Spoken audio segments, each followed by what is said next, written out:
Bonjour, nous allons revoir ici comment factoriser une expression littérale en utilisant une identité remarquable.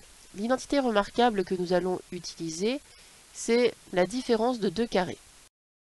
Lorsque nous avons une expression qui est écrite sous la forme d'une différence de deux carrés, eh bien nous pouvons écrire cette différence sous la forme d'un produit.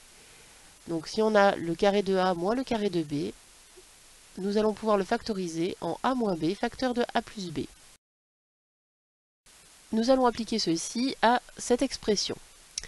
Nous devons factoriser l'expression E qui est égale à x au carré moins 81.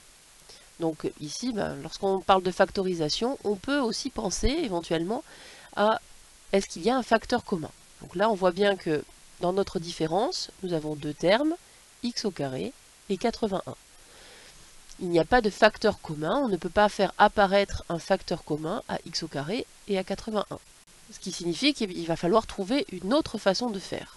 Et donc, l'autre façon de faire, c'est justement cette identité remarquable si on repère un carré moins un carré. Donc ici, on voit assez facilement qu'on a bien un carré. On a x au carré. 81, est-ce que ce ne serait pas le carré d'un nombre? Donc là, c'est intéressant de se rappeler un petit peu des carrés parfaits. Grâce à ça, on peut se rendre compte que 81, en fait, c'est le carré de 9. On peut écrire finalement cette expression E comme la différence de deux carrés. On va donc avoir le carré de x moins le carré de 9. Cela signifie qu'on est bien sous cette forme-là. Ici, le A, c'est x, et le B, c'est 9.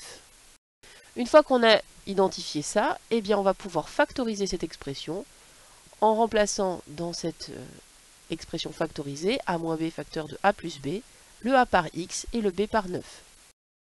Nous allons donc avoir a moins b, c'est-à-dire x moins 9, facteur de a plus b, c'est-à-dire x plus 9. Et voilà, mon expression E est factorisée. Merci d'avoir écouté.